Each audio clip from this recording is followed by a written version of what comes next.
Hey there, and welcome to today's daily premium newsletter for March 6th. So let's clear the air if you're at all confused or upset by today's price action. We are still in the bear market. The weather might be bullish from time to time, but the climate is still definitely bearish. So let's explore some reasons why this is the case and why we saw today's price action. The volume has completely dried up. Volatility is non-existent, and the public who were interested in crypto back in December have moved on to the next thing. We aren't worried though. We know they'll be back. Nothing has fundamentally changed regarding crypto itself. In fact, it can be easily argued that with many ICOs drying up, scams such as Daver and BitConnect going under, and favorable governmental oversight developing, crypto is far better off than it was 3 months ago, even if the price doesn't reflect that. But don't tell the average investor that. They want to believe that they were right all along, that the $100 they put into Bitcoin and has since dropped to $55 proved to them that their initial suspicion was right, that this is all a scam or a Ponzi or a bubble, whatever helps them sleep better at night. People see headlines like today's where a Harvard economist predicted that Bitcoin will hit $100 before it hits $100,000, and they think they must be right. But despite that, the institutional and retail investor money is coming. For example, as an indicator of that, Coinbase just announced that they will be offering an index fund for cryptocurrencies that they trade. While they're only offering this for accounts of $1 million or more, they will be rolling it out to smaller accounts in time. You know, despite what we said about Coinbase yesterday, we do believe this is extremely promising. And it brings us one step closer to the inevitable ETF and the common investor being able to trade crypto like they trade the stock market. You know, most people don't invest in individual assets, they invest in funds, and the market should reflect that. For example, if you wanted to invest in privacy coins, you could spend a bunch of time trying to find which one is the best or going to do the best, or you could just invest in all of them at the same time. This sort of investing will attract investors both big and small and will bring back the volume we're desperately seeking. Lastly, I trust that you're a very intelligent person, and as my reader and listener, I care about your safety and prosperity. So as such, I want to make sure you don't fall victim to the rampant trend on Twitter right now. Essentially, people are pretending to be someone else, someone famous in the community, and pretending to give away X amount of Ethereum or Bitcoin or whatever if you only just send them this amount. Look, if it sounds too good to be true, it is, even in crypto. Not to insult your intelligence, but please don't send your crypto to anyone unless you're absolutely 100% sure of their intentions. Okay, PSA over. With that, I'll turn it over to Doc. Have a great day. Hello folks, this is Doc for ReadySetCrypto. Tonight's report is only going to focus on one chart only, because as I look across the board here, we've got just about everything is red across the board. Really, the only one that's not red is of go figure Walton Chain. Walton Chain actually has some good news to report today, and there's a couple of other coins that are up marginally and doing pretty well, like Nulls. And let's see, of all things, Icon finally is showing a green candle, but just about across the board we are showing red. And I want to focus on Bitcoin right now because this is an important technical pattern that I'm seeing, and you need to understand where this one sits in and what might happen to this. Okay, so I'm just on the daily chart, and this is where most people are going to be watching Bitcoin on the daily chart. And if we trace out the trend that we've seen here with lower highs and lower lows as we've fallen into the bear, lower highs and lower lows. Okay, so we had a brief bit of good news here for about the last month as we saw Bitcoin break above that descending wedge pattern. Did not print a higher high, but at least a lower high, higher low. So that was a good formation, and it bounced off that 38.2. Okay, so what I talked about was that it had to break out above and beyond just south of 12,000 to confirm this uptrend. Now the caveat was if it does not break out above this on good volume, then that may be a failed breakout attempt, and this entire move here might just be a weekly lower high. Now, you won't be able to see this unless you really spend your entire day watching charts and fractal price action. So let me go out to a weekly chart and explain this from that perspective. So let's kind of pull this one out there on a weekly perspective.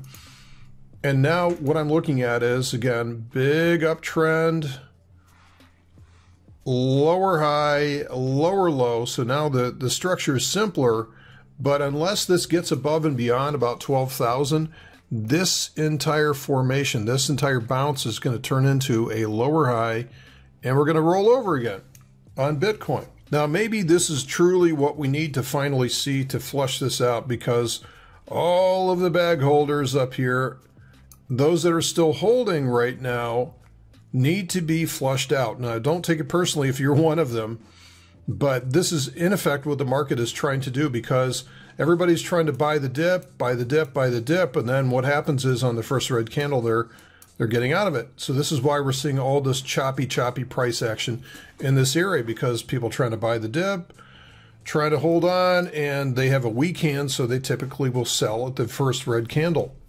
So back in January, I talked about the need for capitulation on Bitcoin from a true bear market, and that every bear that we had seen on Bitcoin at some point did have some kind of capitulation, a big red candle, some decent volume, and then you'd see the flush straight out of there, and then it's over and done with. Now, those are all very quick. This one has been much more extensive, much deeper, and that has been a direct result of the parabolic move. So this is typically a reflection. So as goes the strength of this move, will go the damage and pain that you have to go through on the back side of this to heal this market from all of this euphoria. So the next week or two may be very trying for those of you that follow cryptocurrency. That may be very difficult to go through this, because just when you thought that we had some hope, just when you thought that everybody had sort of assumed that, hey, looks like it's breaking higher, that all of a sudden maximum disappointment, remember the principle of maximum adversity kicks in again, and you finally say, I can't take this anymore. I think I'll go back into the stock market, or I'll buy mutual funds again. And trust me, if we do get this move back down here, I think most of the retail traders that first traded back here, and this reminds me so much of 1999, 2000, will bail and will not be in this for the long run, and will not be in this for when the market eventually does recover and starts to scream higher again. They will wait until the market feels good again and then jump on board, and then we'll go through the same pattern all over again. This pattern never changes. It does not change. It always goes through this. This is how every bubble is built. And this is the pain that every bubble must go through to earn the right. It's almost like the forest fire that you have that is necessary to build new growth on top of. So am I saying for sure that we're going to run into that? No. So here's what you do is draw a box around this area. So the box around this area, that will let you know what to do. If the price goes through the bottom level of that box, then more than likely, it's right around 9,500 or so. That's about 9,500 on Bitcoin.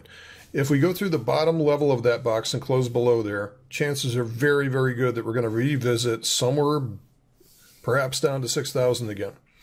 Maybe undercut those lows. That would actually be really good. And we should see a dramatic volume spike on that. We should see a huge volume spike as the price undercuts the previous lows. Remember, on a bottom, the more volume, the better. You want true capitulation. You want true washout volume. Now, the price does not have to go through the bottom of this box. It can merely just kind of waffle around in this area and maybe build up energy, which is good. And then perhaps it will break out one more time again. Again, this is just a horizontal consolidation pattern. So far, I'm kind of looking at both outcomes from this. Is this going to go punch through the bottom of this box, or is it going to consolidate in here and break higher? It can do either for all I care. Actually, it's not necessarily a bad thing if we drop out near the bottom of this, because we could get that final capitulation action that I've been looking for This really wasn't it, even though that we had nice volume here. It wasn't really the type of price action I'm looking for. I want violence. I want a real blood in the streets, bloodbath. I know it's going to be painful short term, but that's really the only way that we're going to unfetter this market so that it can start to trend again. Now, I want to bring something to your attention that Mav brought to my attention today, which was this site called trade.whaleclub.com or .co. Be careful, it's not .com. So it's trade.whaleclub.co. And for your email address, because they want you to sign up for something, so if you surrender your email address, you can set this up with not only a pretty good charting package. By the way, this happens to be the TradingView API. There you go. TradingView API. So it's got the same tools, same studies as everything else, right? But what you can also do is you can sim trade on here. You can paper trade on this interface. So they'll set you up a fake interface. So for those of you that want to learn how to trade, this is a good place to do that.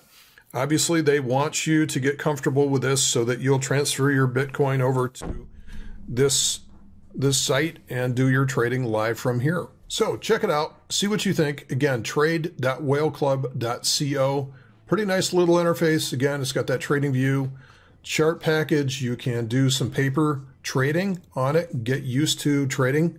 So if you haven't done much before, or if you'd like to perhaps look at different intraday strategies, intraday swing strategies that are out there, you can test them out here first before you perhaps put them into live trading environment, whether or not that's discretionary trading or whether that's through a system trade like a profit trailer. More on that one later on. That is it for today's report. Thank you for listening. We'll see you tomorrow.